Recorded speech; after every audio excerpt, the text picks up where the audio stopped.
Bon dia. Sadly, the remainder of my presentation will be in English, but I'm incredibly impressed at how few of you are actually using these interpretations, so well done. Colleagues, in 1993 I was a national officer for the main telecommunications union, British trade union in Britain, and I was about to attend a World Congress of Communications Trade Unions that was held once every 4 years, and the planned venue was Cairo, but sadly just before the conference there was a sudden upsurge of violence in Egypt. And that was no problem for us tough Brits, of course, but it was a big problem for the Americans and some of the other national delegations. And so at the very last moment, the venue for this Congress was changed to Lisbon. And it had taken the Egyptians 4 years to organise this event, and somehow the Portuguese did it in 4 weeks. And ever since then, I've been full of admiration for the Portuguese, and I've been in love with Lisbon.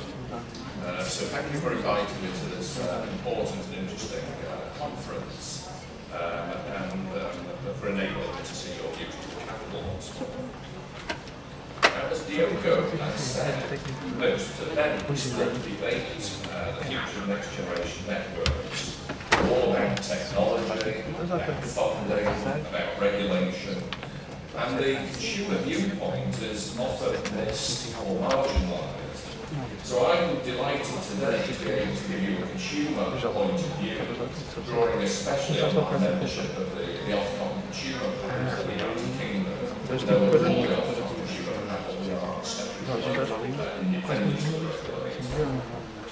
Now, many of the debates that I've attended on next generation access have actually gone further than the election of the consumer viewpoint. Implicitly, if not explicitly, the consumer seems to have almost been blamed for lack of progress in this field.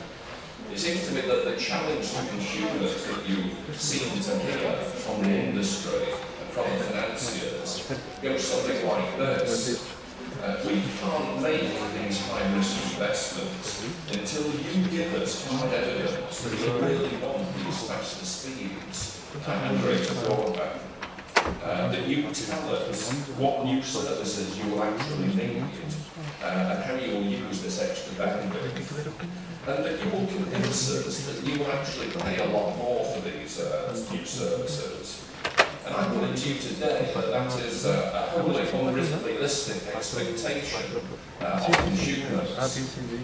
First of all, consumers are millions of individuals in the marketplace, and it's very difficult for them to express a collective view in the way that the government or the industry or the regulator can do.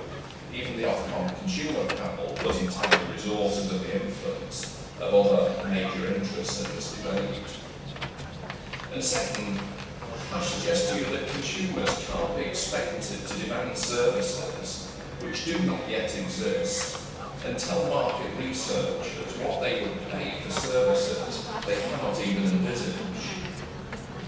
And yet, if these networks are going to be rolled out, and if they're going to cost so much as they are, it is reasonable of those making the deployments and the investments to ask, how can we be sure that there will be significant economic and social value if we invest in these networks?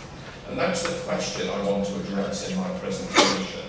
And I want to do it by looking at the past, by looking at the present, and by trying to look a little bit at the future. So let's start in the past. I suggest to you that the whole history of telecommunications is one of underestimating the importance and the value of new technologies. The telephone itself, invented by Alexander Graham Bell in 1876, attracted this comment from Western Union in an internal memo, and I'm quoting there. This telephone has too many shortcomings to be seriously considered as a means of communication. The device is of no value to us. And a couple of years later, in Britain, the Post Office Assistant Engineer-in-Chief testified to a House of Commons committee, and he said that whatever the situation in the United States, Britain had little use of the telephone because, and again I quote, "Here we have a superabundance of messengers, errand boys, and things of that kind." So I suggest to you that it's simply not reasonable to expect today's consumers to demonstrate a willingness to pay for tomorrow's services when they can barely envisage the scope and nature of those services. 20 years ago, they would not have shown a willingness to pay for what they now do for mobile. 10 years ago, they would not have shown a willingness to pay for what they currently do for broadband. And I believe that when the communications networks replace and the compelling services are on offer, then consumers will, as they have always done, be ready to part with their cash and generate the revenue flows necessary to fund these investments. Now, turning to the present position in terms of NGA availability,